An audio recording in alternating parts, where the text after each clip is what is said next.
others have talked about, didn't even have the word tax in their language. As my memo points out to you, that is so foreign to their culture and their understanding how anyone could suggest, even the Senecas themselves, in saying that their constitution, which they adopted, gave the tribal council the power to levy a tax, is speaking in terms outside the authority.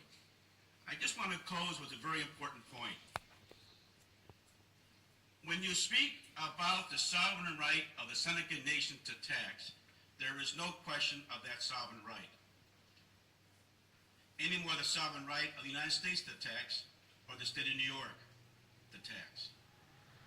However, the state of New York, the United States, or the Seneca Nation is not reversed. The council is not the nation, nor is the assembly the New York State, nor is Congress the United States. The federal government had to amend its constitution in order to levy an income tax in 1909. The state of New York's constitution has 101 references with the word tax in your state constitution that gives this body the power to levy tax. Nowhere, directly or indirectly, in the Seneca Constitution is the word tax or anything like it in the Constitution.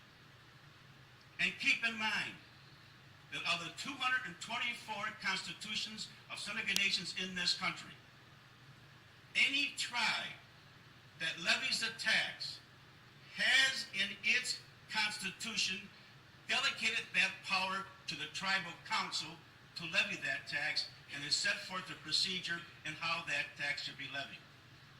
The tribal council of the Seneca Nation, as my paper will point out to you when you have a chance to read it, demonstrates that the council itself does not have the power to tax from the Constitution because the people never delegated that power to that tribal council. At this time, I'd like to present Mr. Barry Snyder. Before we go to Mr. Snyder's testimony, let me just make sure I understand this.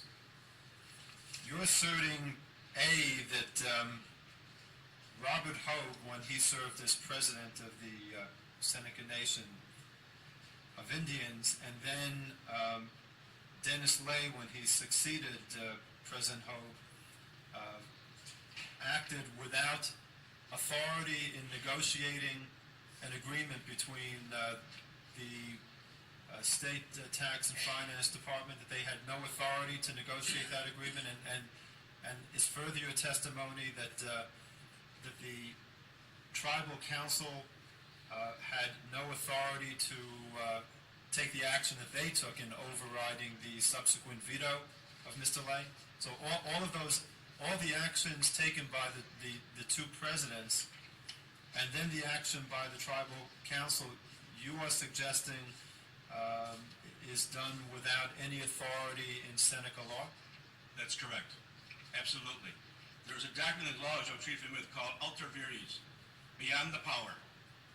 And even though a person sometimes acts beyond the power and gets away with it, that act of them acting beyond the power doesn't mitigate the basic thing that they did have the power in the first place.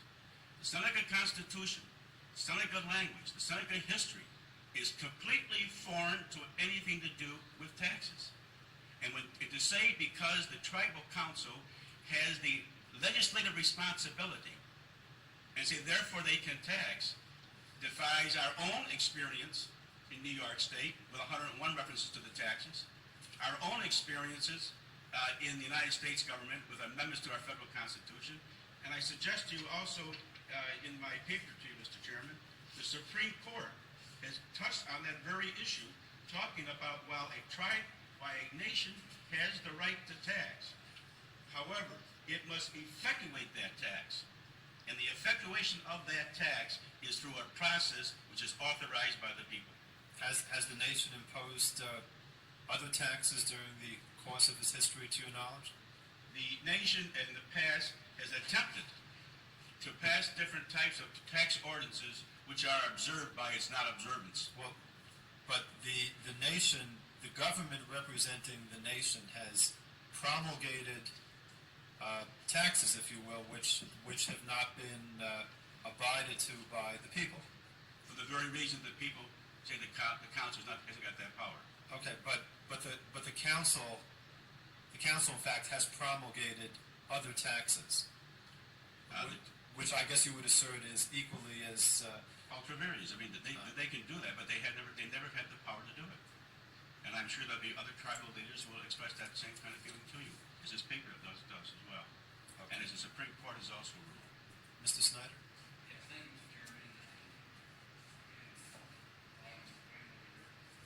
My name is Barry Snyder Sr., and I'm a member of the Seneca Indians of the world.